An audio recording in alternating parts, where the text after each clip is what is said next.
Cirurgia de mudança de sexo na visão espírita. Fernando Rossit. A cirurgia de mudança de sexo altera o perispírito, corpo espiritual. Questão controversa, eis que muitos autores espíritas não chegam a um consenso sobre o assunto.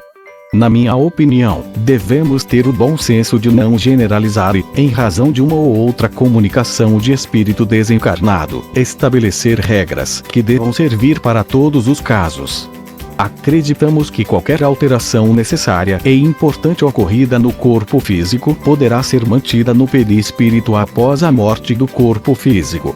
Em muitas situações as alterações feitas no nosso corpo físico e em nosso perispírito possuem via de mão dupla. As mudanças no corpo alteram o perispírito e aquelas realizadas no perispírito poderão alterar órgãos no corpo físico, cura/doença, considerando que se encontram muito estreitamente ligados, mormente se a mudança for necessária e importante para a pessoa prosseguir vivendo na Terra, aproveitando as lições que a aprimoram e a mudança ocorrer de dentro para fora.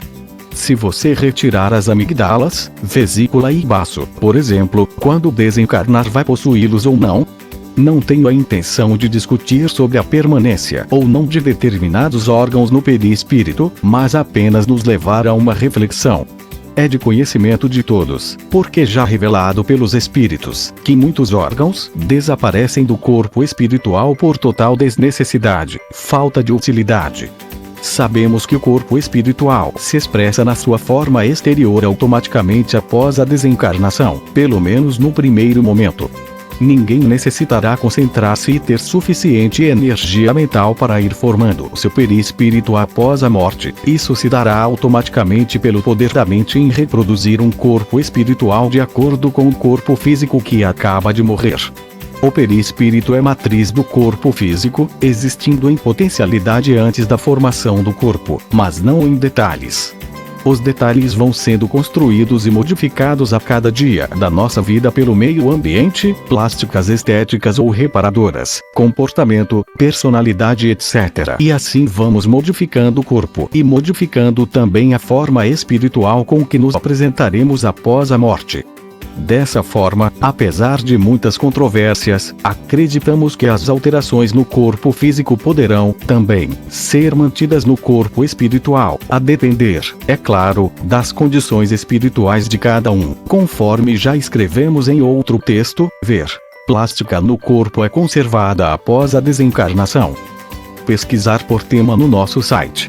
Para o caso específico da mudança de sexo, devemos considerar que essa cirurgia se reveste de cuidados especiais por parte dos profissionais de variadas áreas do conhecimento humano. No campo da medicina, o processo é longo e doloroso. O médico coordenador do Programa de Transtorno de Identidade de Gênero, PROTIG, do Hospital de Clínicas de Porto Alegre, Walter Koff, explica que uma resolução do Conselho Federal de Medicina obriga que o paciente passe por uma equipe multidisciplinar e que seja acompanhado por especialistas pelo tempo mínimo de 2 anos, antes de se submeter à cirurgia.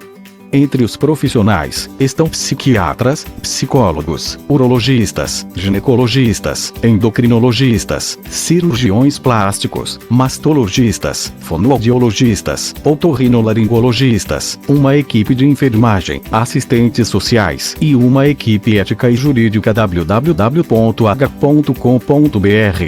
No livro organizado pela Marlene Nobre de Entrevistas de Chico Xavier, nos 23 anos da Folha Espírita, há a referência de uma mensagem, recebida pelo médium, de um rapaz que fez a cirurgia de mudança de sexo no plano físico, mas, após a morte, constatou que continuava a ser homem.